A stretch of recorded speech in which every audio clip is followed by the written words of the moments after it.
All right, so we will get it going. I wanted to introduce myself. I'm Mary Failing. This is Ronnie Ramos. We are the co-founders of the Idaho chapter of All of Us or None, and we wanted to just thank you guys for taking some time out of your day to join us. This is really exciting. We know you guys are all super busy, so we wanted to just jump to it. All of Us or None is basically a grassroots organization, and we aim to end the stigma on people convicted of felonies. Idaho is the newest chapter, so yay us. We're probably also the smallest chapter as well. We want to provide kind of a platform for people who've been formerly incarcerated to have and to kind of grow in the community. We wanted to advocate for individuals and their families who have been systemically impacted, as well as restoring human rights and civil rights to people who have been impacted. So what we're doing with this campaign, it's a DIVE campaign. It's a directly impacted voter engagement. We're trying to bring awareness to voting rights, engage the formerly incarcerated into voting, and kind of bring communal awareness. And so with that, we'll move it over to Ronnie. She's going to give us a little bit about humanizing speech. Hello. So when discussing this population or referring to this population, we use dehumanizing terms such as formerly incarcerated or returning citizens. And yeah. And then we're going to start with our first speaker. Yeah, so we wanted you guys to just kind of introduce yourselves and give it a go. We'll start with Mitchell because he's up on our screen first.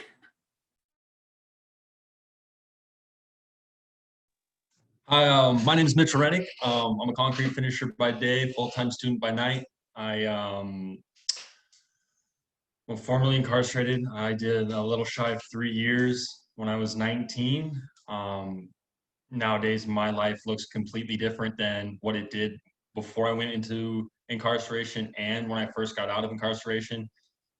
It took me a little bit more than a year after incarceration, about a year and a half after incarceration, to realize that that life wasn't for me, so to speak. I struggled a lot with the idea of a criminal mentality, and that's something I developed going into incarceration at an early age. It was kind of an eat or be eaten kind of mentality, and I developed that early on, and it stuck with me. I've worked hard to get rid of that. I work daily to get rid of that, and my life is tenfold different since incarceration. I would not change my incarceration for the world. I learned a lot about who I am, a lot about different people, different aspects of life, and the difference is now I honor it instead of let it define me. Perfect. Thank you so much, Mitchell. Okay, we'll go with Eric next. Hey guys, my name is Eric Hennigan, and I also was formerly incarcerated. Started when I was like 15, 16. I've been in and out kind of, and I got my last charge about 7 or 8 years ago, and you know, really difficult doing that from such a young age because it just kind of pigeonholed me into that lifestyle, and took me a long time, about 10 years, to recognize that I shouldn't be pigeonholed into that just based on that experience. So yeah, that's enough, I guess. Thanks, Eric. All right, we'll go with Ruby Mendez. Good evening, everyone. My name is Ruby Mendez Mota. I'm with the ACLU of Idaho as the campaign strategist, and I'm really excited to be part of this discussion to be able to inform more about the work about Know Your Rights, particularly for individuals that have experienced the criminal legal system. Perfect. Thank you so much, Ruby. All right, we'll go with John McCrosty. Hi, everyone. Thanks so much for having me tonight. I'm Representative John McCrosty. I represent District 16, which is parts of West and Northwest Boise and includes Garden City. In one of my committees in the Idaho House, I serve on the Judiciary and Rules Committee. And so we deal with a lot of issues that I think we'll be talking about today.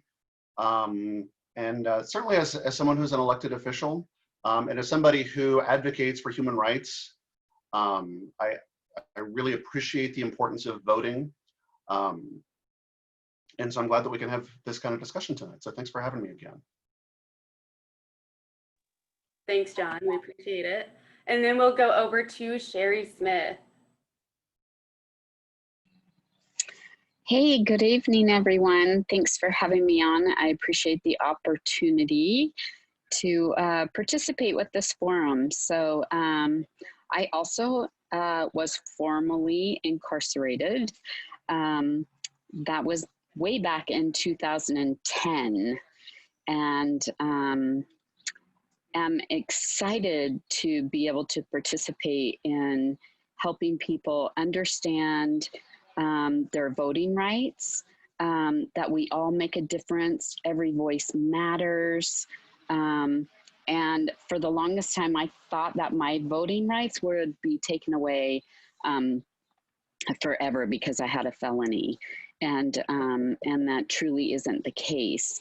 And I do believe that many people don't take advantage of their voting rights because they just get it into their minds that, oh, I can't vote. Oh, I can't vote because we were formerly incarcerated or whatever that looked like. So, yeah.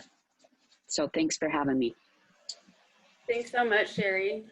We super appreciate you guys. We wanted to do this kind of like an open discussion, which is kind of fun. So you guys feel free to unmute yourselves. I'll give us prompts along the way if you'd like. I'd like to actually start with what it means to be a system impacted voter in Idaho. And that's up for anyone.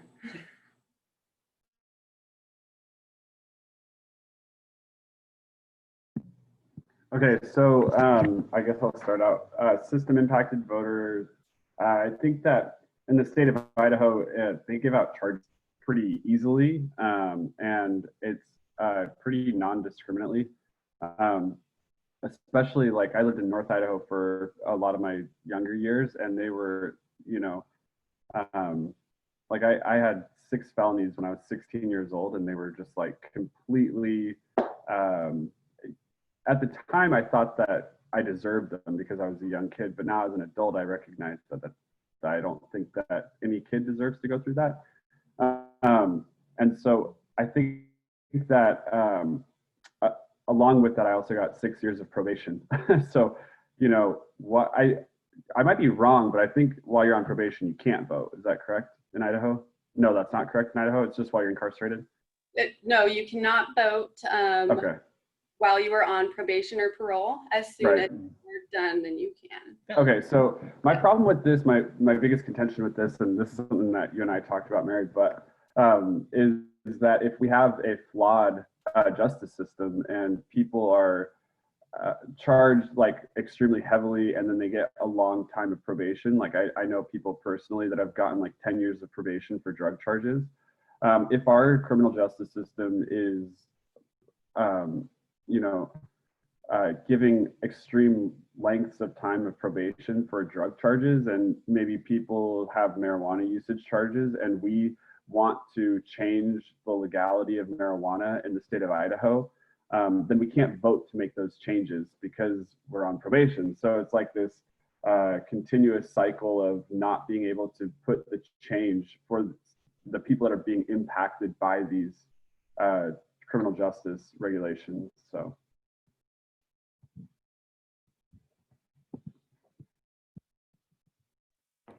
Does anybody else want to add on to that and possible policies that kind of go around this excessive judgment, I guess? Yeah, I could go ahead and add more to it. You know, it's no surprise that we have a mass incarceration problem nationwide and also here in the state of Idaho.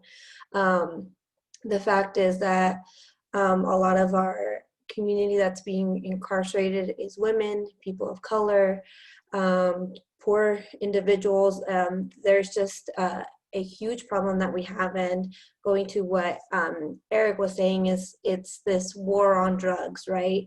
That we're trying to battle, but in reality, we're not actually addressing the real problems or the root of it, which it comes to mental health, education, and other aspects to it that could prevent, right? And so, you know, here at the ACLU, we do have a Idaho blueprint report in which, you know, it lays out what's going on within the state of Idaho, who's being incarcerated for what, and also providing legislative solutions and policy. And the reason I mention this is because not only as, you know, we're talking about voting, but as voters, we have the responsibility to hold in those our lawmakers accountable, right? Like, how are they addressing these issues in order to solve these problems, right? And when going back to your question, Mary, about like, what does it mean to be a system impacted voter in Idaho? The way that I see is like, these are individuals that directly understand the system because they've been exposed to it. They have an understanding, and these are the individuals that are closer to addressing a solution. So it should be these individuals that we should be listening to, because they have had the firsthand experience around the criminal legal system, because there is no justice within the criminal justice system yet. And so that is what something we're working towards.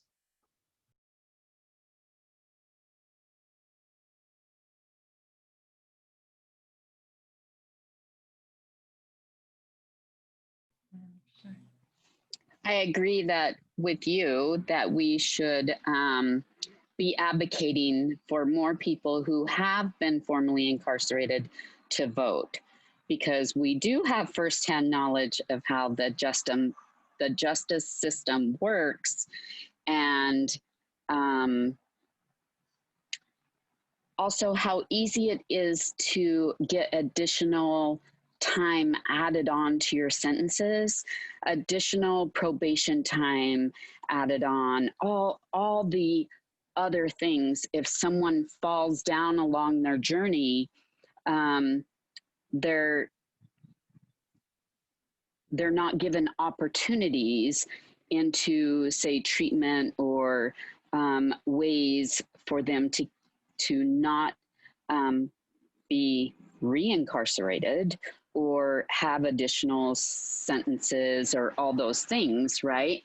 The justice system is flawed, and we definitely need those of us who have firsthand knowledge of that to be advocating for change.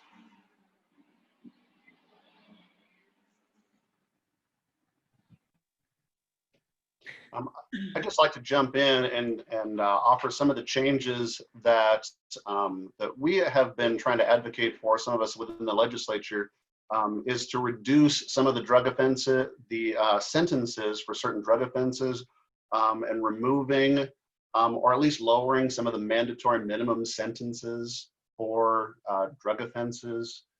You know, as we've talked about, the war on drugs has been ineffective. All it has done, it has put more people in jail, and as has been mentioned, putting people in jail disproportionately to women, to people of color. And we know, and particularly in Idaho, where the way that some of the sentences are, that a trafficking charge is effectively treated as someone who's dealing in drugs. And, you know, this isn't discouraging behavior. And all it is it's clogging up our court systems. It's putting more people in jail. It takes money out of people's pockets. It reduces the labor force. There's so much more that we could do if things like removing or reducing mandatory minimum sentences could be enacted. There are a lot of real positive policy changes that can be made that help the formerly incarcerated, and, you know, overall just help society at large.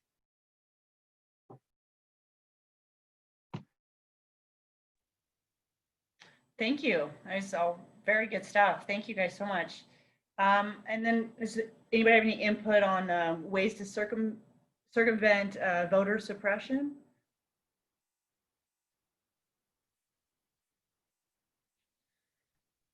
You know, can I just jump in on this one just real fast? Only because, you know, as I have talked to constituents as I campaign, and then I come across a door, and somebody says, you know, I can't vote. I'm a convicted felon. And in the past, I've walked away from those doors because I held that false assumption that, oh, well, these people are right. When the fact of the matter really is that, you know, once you've finished your, you know, depending on where you are in the process, if it's your prison term, your probationary term, once that is completed, then you are entitled to vote again. And so next time I go around, I will be telling those folks, actually no, and let me get you registered to vote. And voting is so important. Yeah, I think that's like a huge problem because I think that that's actually almost perpetuated falsely. I don't want to say on purpose, but initially I think that voter suppression was intentional because, you know, once African Americans were given the option to vote, they figured out ways to make it so they didn't have the option to vote, which is like criminal sentences and things like that. So, I don't know, like, I actually wonder, like, what a good way to get that message out there, because it's so different for every state. And I know that you guys are focused in Idaho, but just an idea that I have been trying to kick around with is, because I find this to be like the most important thing ever. I wanted to like start a campaign where I sell flags that don't have stars, they have circles instead of stars. And then once a state commits to criminal justice reform in some manner, they get a star. And then like the flag will be black and white until we get all 50 stars. So I want to start a campaign doing something like that, because I think that like in Oregon, where I'm currently located, we have like the Bandit Box. And that to me was like really exciting because they have extremely awesome, you know, programs here, like to get jobs and to get housing and stuff, where they try really hard not to let criminal records interfere with that. And living in Idaho for so long, it was like really eye-opening, and it felt so good just to get a job and to get a house here. Like it actually felt good knowing that I didn't have this like dead weight of my past that's like so far behind me, you know. And I think that that alone is a reason why I'm really happy to live in Oregon. So it's kind of unfortunate. Like I think that Idaho really needs to get this together, you know. And to speak to that, actually, we know about the most recent session. Shout out to Cherie Buckner-Webb on Senate Bill 1318. Mm-hmm. However, that died, I believe, in committee. John, do you know what happened to that actually? So yeah, I remember that, and that came through our Judiciary and Rules Committee, and you know, I don't remember if it didn't make it out of committee or if it died on the floor. Was it committee that it got killed, Ruby? So it went to the amending order.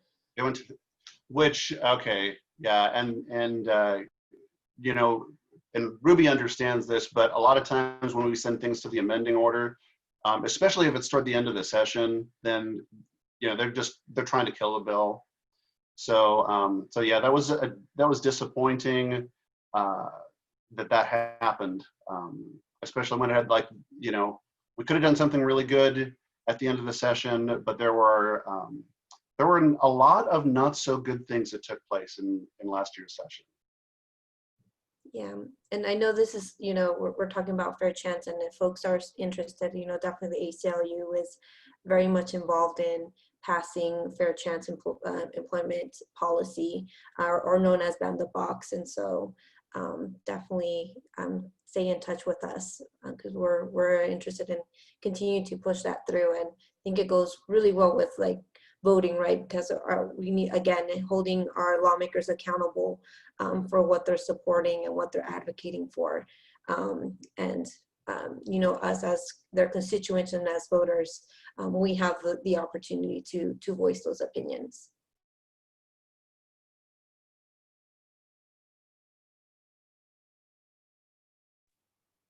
Absolutely. So what do you guys think, what's the biggest, for the people who are formerly incarcerated, this kind of is aimed a little bit more towards you, why do you think it's important to have a voice in the community, and or what have you learned on your journey into getting active within this kind of advocacy? I think one of the biggest issues with that is we're the ones that know what's wrong with the system, so to speak. We're the ones that have experienced firsthand and seen the impact not only on us but our families, to where it's like, you know, they talk about the mandatory minimum and everything. You know, there's guys who do these sentences and it's like a minimum sentence. There's no good time, there's no nothing. They're not getting out for anything. They have to complete all this time no matter what happens. And when it comes to the public eye, not a lot of people understand the difference in the system. They just kind of see, oh, it was a criminal, he went to prison. And it's not like, is he doing well in prison? Is he doing bad? They're all treated the same. There's no idea behind good time, or why should I try to impress this board of people when I know I have to do all this time? And so it's kind of one of those things where being on like this side of the line is, we see the darkness of it. We don't look at the whole, oh, we're putting a criminal away. We see the families hurting, the people hurting, the idea of a voice in the community taken away, so to speak. I think Eric mentioned, touched on it, to where they've taken away such a majority of the people's voice to actually want to change those things, and that actually have like a desire to change them, that they don't have a voice in. Well said. Yeah, well said.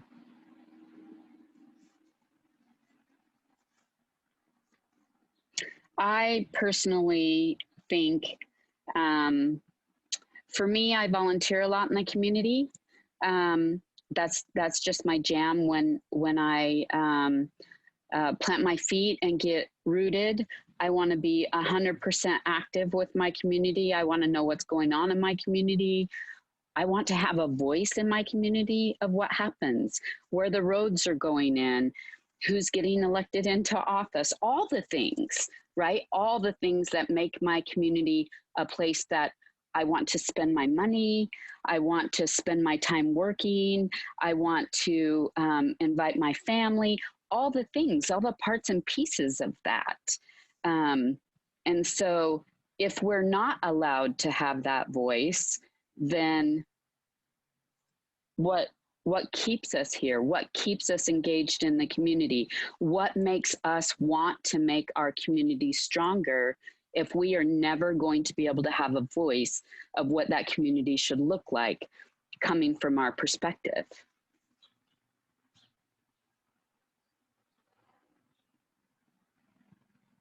And see, I can agree with that too, because I mean, I acquired charges before I even turned 18, and it was kind of the idea of like, I will never be able to vote. Why should I even care about these kind of things? I remember being in high school and all my friends, everybody registering to vote for their first time or whatever, and it was like, I'm never going to be able to do that. Why should I care about, you know, what this means as a, you know, an American, so to speak?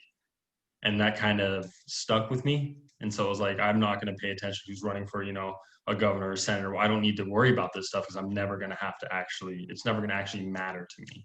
And so it took that away from me as being a, you know, a teenager. But, you know, my mindset's changed nowadays. And so, but I mean, how many people still have that mindset exactly, that my voice isn't going to matter? Mm-hmm. You know, I don't need to pay attention to what's happening because it isn't going to matter anyway. So changing that mindset in people who have formerly been incarcerated in the criminal justice system and gotten hardened on all that things, on all those ways, it's important for us to find avenues to bring these people back into the fold, that every voice matters. I just we were at like a little a protest on Friday, and someone was talking, like a African American was telling a story about how he couldn't even get a license until he was 24, you know, because he had just like constantly been targeted by the police, and like he was like he you know, like went to college on full like honors, wasn't doing anything illicit, but just like was constantly, just because he was black, being targeted by the police. And you know, like he said the same thing as kind of like what we're all saying is, you know, that he didn't have the opportunity to vote because he was like constantly just getting these like kind of like BS things, and then he was on probation for kind of like a BS thing, and he had like a 4.0 GPA, and he couldn't even drive to college. And then, you know, now he's a big activist in the community, and he's trying to engage with younger people of color that are going through similar things, and they feel like the system wasn't built for them, and that they also won't have a voice, you know, like regardless of whether or not they'll be able to vote when they're off of probation or when they're out of incarceration. They still feel like their voice isn't heard, you know, because leading up to the thing that got them there was injustice, you know. And so I think a lot of people feel like even if they can vote, they don't need to, because it's never going to change. You know, they don't think that their vote matters, even if they do vote. And that's like it's like also kind of this weird cyclical thing where it's like, if you don't vote, then it doesn't change. And if it doesn't change, then you don't feel like you can vote, you know? So I don't know. Could I just, Go ahead. You go ahead, John. well, I just wanted to just to reassert how important it is that people vote, and that every vote matters. And I can't tell you how many elections that I've seen just in the last decade that have been decided within like you know, some of which were within like 10 votes. And some of those candidates who complained, you know, if my daughter had got her 10 friends to go and vote like they said they were going to, or, you know, those tight circles that we just kind of take for granted. Yeah. You know, every vote always matters, always. Even if you think that, you know, it's going to be this overwhelming landslide election and all the polls show this, doesn't matter. There's only one poll that matters, and it's the poll that takes place on election day. Yeah, that's I know it's crazy. Like last presidential election, there was only like what 53 or 56% eligible voter turnout, like eligible voters. So that means, you know, 46 or 47% of Americans decided that their voice didn't matter in that election. And so it's not even like just us, you know, not even just people with records and things like that. Like it really needs to be like, I feel like people with a criminal history have the desire to see the system change. So we might feel the desire to engage with trying to get it changed more, because you know, we may have seen injustice, or even maybe we've seen like the negative sides of the court systems or something like that. And so I think that it's really important that our voice is heard, because you know, so if you're just a middle-class white dude who, you know, never like really struggled, but you just kind of like whatever, and you're like, I don't really care about who the president is because it literally doesn't affect me, then like, I think it's important to like try to get through to those people to say like, well, just because it doesn't affect you, like it affects other people, and we should care about like how our decisions affect other people, not just ourselves, you know. I truly have been going around to, so I work in the recovery field. And so I have really been going around to recovery related events and educating people. Hey, did you know that you can vote? Right? And so just, I think even starting small and encouraging them to encourage other people. I mean, just because those are some of the circles I travel in and helping people, I think whatever we can do, whether that's starting small, whether that's, you know, lobbying, whether that's taking out an ad in the newspaper, whatever we can do. Every one of us makes a difference when we vote, and we all make a difference when we can educate someone else about voting. And just to touch on that, and I think Representative McCrosty touched on this a bit, but yes, solidified. If you have a felony conviction in Idaho and you are finished with probation or parole, you can vote. You don't have to go through any process in order to get this right back. It's automatically restored. Idaho is kind of lucky in that sense that we don't have to go through this big old application process and deal with bureaucracies, but we can do better. We can do better. We can let people vote in jail. They're citizens. And I think that that's one of the biggest aspiration that could be addressed as well. Yeah, and like to touch on that, you know, we talked about individuals that are living with a felony conviction, right? You know, what are the requirements in order to restore those rights, right? And they're automatically restored upon completion. But a lot of misinformation is individuals that have misdemeanors, right? A lot of folks maybe with misdemeanors think that their voting rights have been removed, which is not true. If you're convicted with a misdemeanor, you never lose your right to vote. And if a person thinks they will be in jail during election day, like, then, you know, there is a process in which they can request a ballot, right? And so it's just, again, like providing the information out to the community to understand what is the process, what are your individual rights as a voter, and also if a person is experiencing problem to exercise their right to vote, like who to reach out to. And obviously, you know, us as the ACLU, that's something we're really tracking. So if anyone would ever experience their ability not to cast their vote, then those are things we definitely want to hear. But people in jail and or awaiting a trial or serving time for misdemeanors or non-disenfranchised felonies are able to vote in every state, and that's really important to know. And so things that our community, again, how are we educating, where are we providing this information out to the community? And also a lot of this information we will have available, and I'll share with you, Mary, too, so you can share on your pages. We have one pagers in which it shares all this kind of information.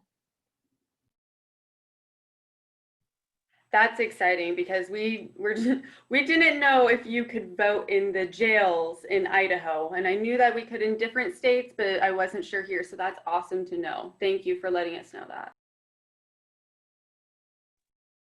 I just wanted to say real quick, as far as, you know, there are, you know, I hope I'm not going to be too political in saying this, but there are some ways that Idaho can be a little bit backwards, but some ways that we're really progressive is how easy it is to register to vote and how easy it actually is to actually vote.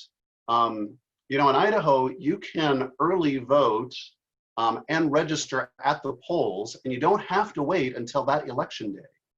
You know, you can also, you can register to vote online if you have a driver's license. And you can do that without having to go down to DMV or without having to find somebody at some public event. You know, there are these things that you can just do from the privacy of your own home. Register to vote, maybe request an absentee ballot. Or if you do wait until election day, you can register that day and cast your ballot that day. So again, this is some really important information that that everybody needs to know, because again, voting is so important.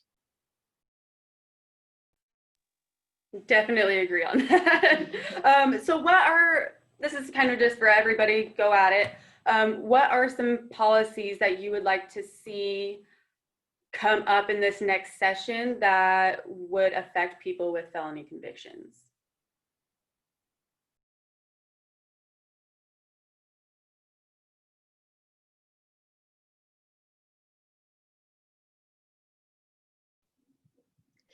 Also, I'm taking notes. You know, I'm speaking on behalf of the ACLU. We have a large list of things that we would love to see, of course.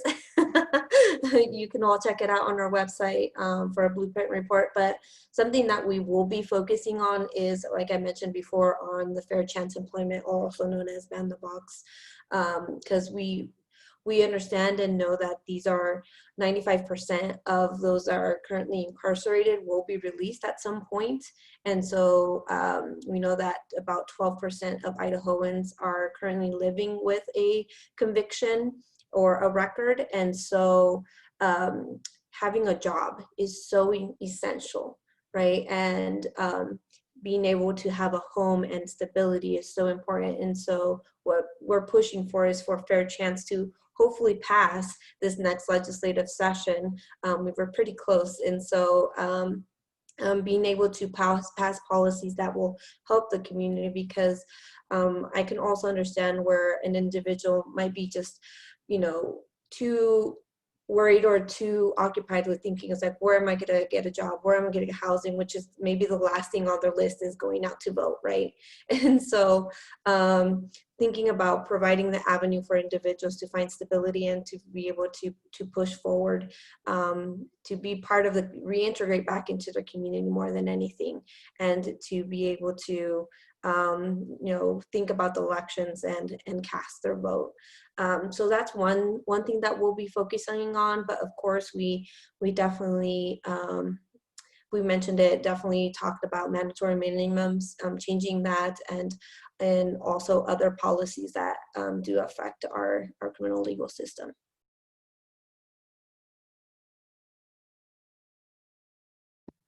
When do you guys think that they're gonna bring the weed discussion to the table in Idaho? Do you think that is ever gonna happen? I mean, Idaho's supposed to be like a relatively libertarian state, you know?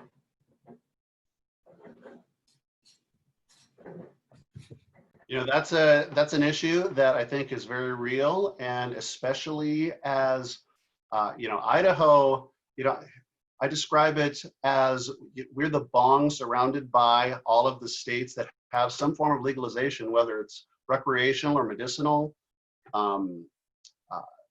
That's an important conversation to have with Idaho legislators and with Idaho elected officials, and particularly the governor. Yeah. And that's how that issue is going to be moved. Yeah, we have in Oregon, there's on the ballot, there's a something that's coming up for vote on November 3rd that basically will decriminalize all drugs. And just, I think it's just in the city of Portland, I could be wrong, but it'll decriminalize all drugs and then use the taxation from marijuana to fund rehabilitation programs, you know? So I think that is something that I don't see necessarily happening in Idaho for a really long time, but that could be something that could really be good for Idaho. I mean, you know, decriminalization would like seriously fix so much of the problems in the criminal justice system.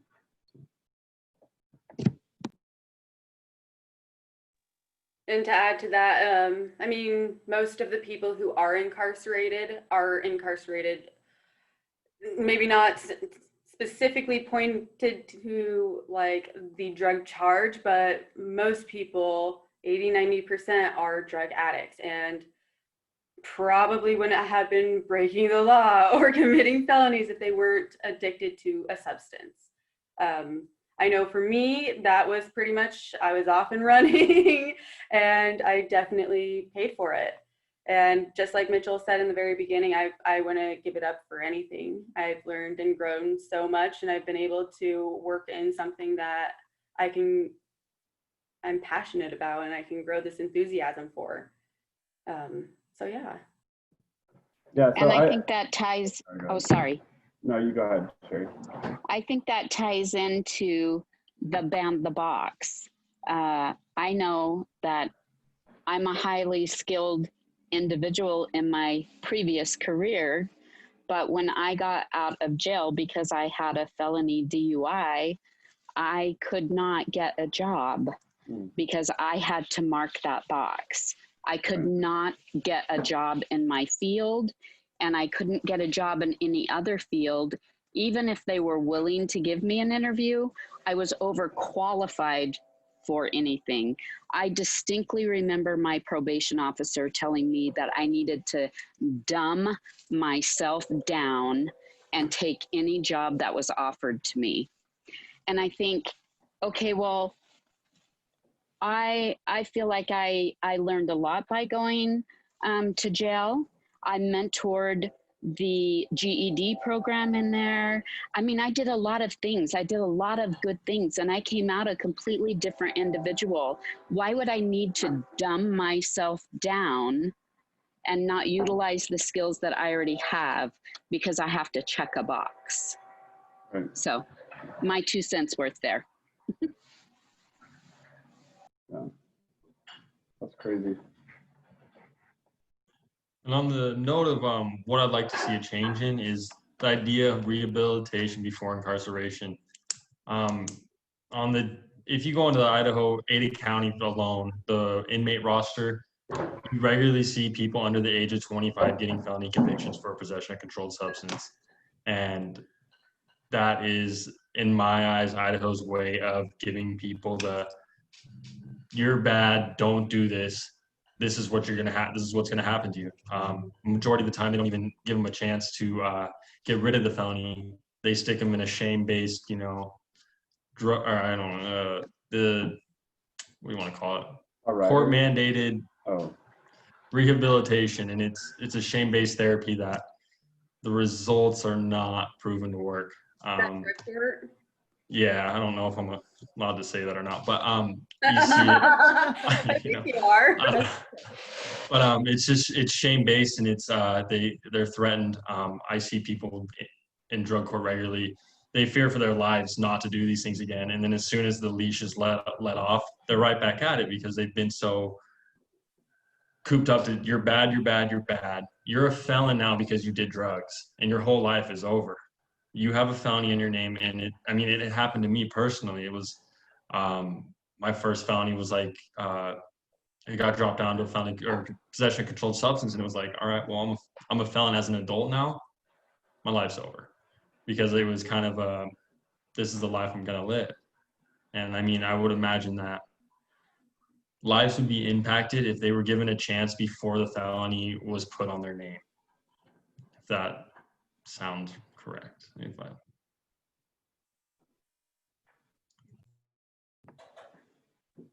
Absolutely. Treatment. I think it all goes back to that. What I said in the very beginning, we want to destigmatize people with felony convictions because, pretty much all of us have broken the law. It's just who gets caught. And a lot of us have committed felonies and they don't even know it. They just didn't get caught. And that's Including politicians. No. No negative towards our guest here.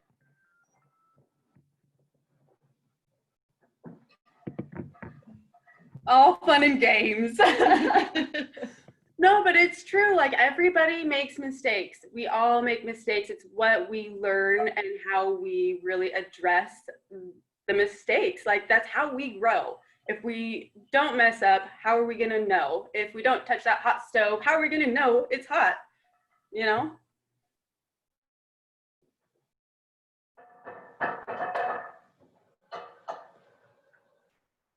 There you go.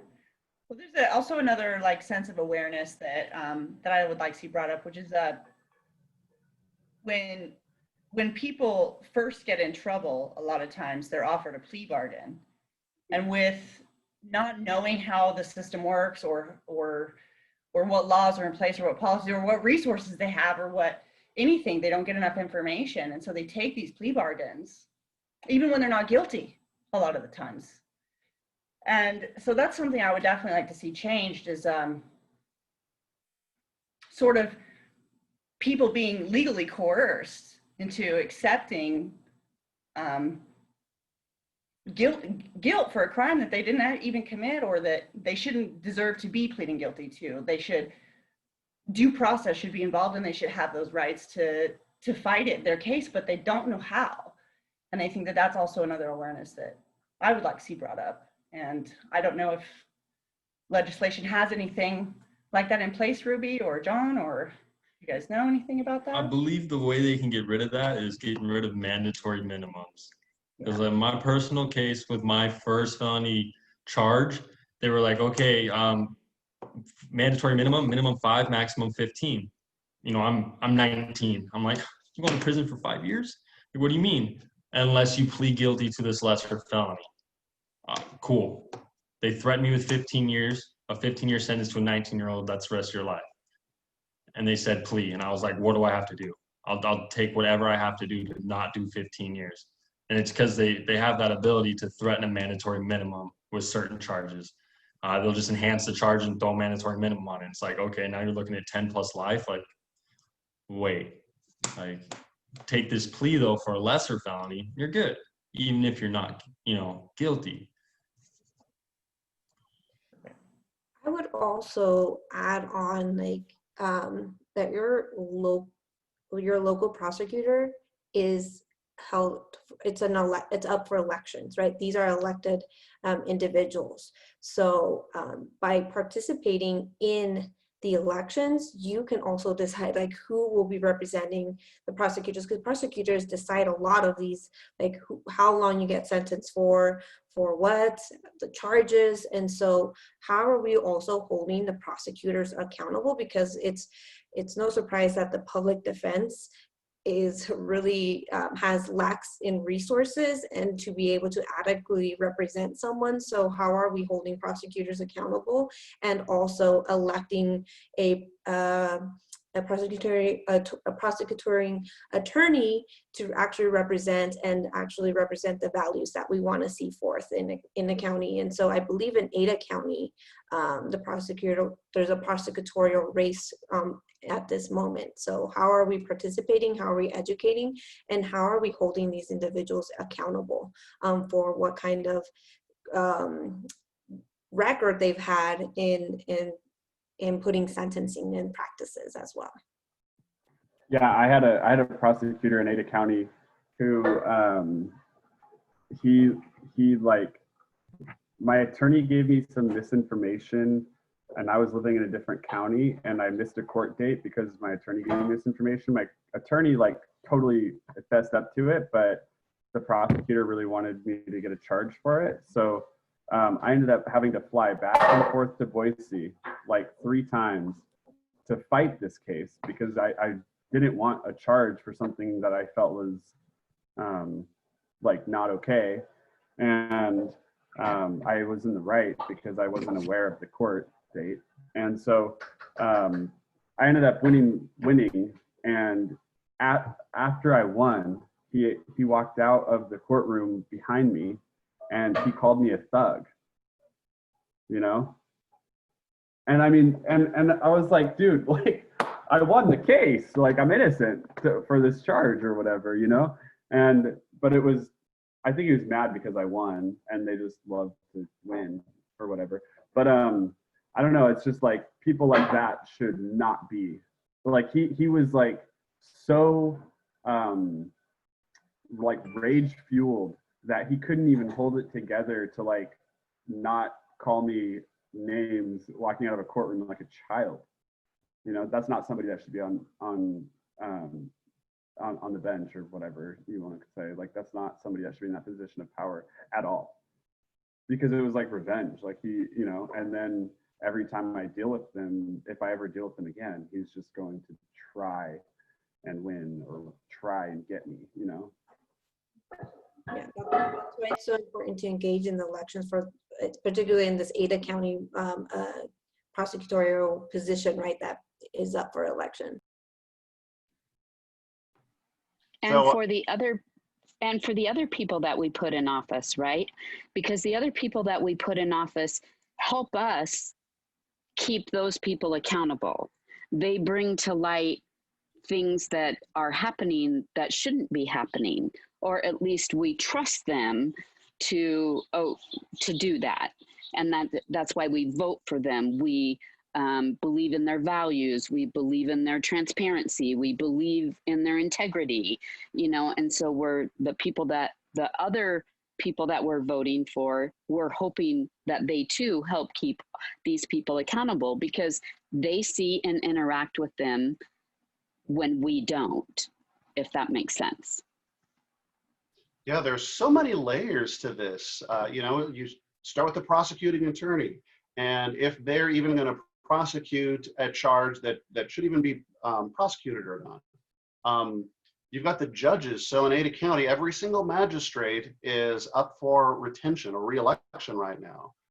So if a judge is making a ruling that's unfair, you know, the people have a duty to get rid of them, or retain the ones that are good. With, you know, as we were talking about defense attorneys, and for the funding of public defense attorneys, where does that come? That's coming from your legislature. So, you know, there's a legislative level with this as well. It's up and it's down and it's all in between on all of those ballots. All of those elections are incredibly important.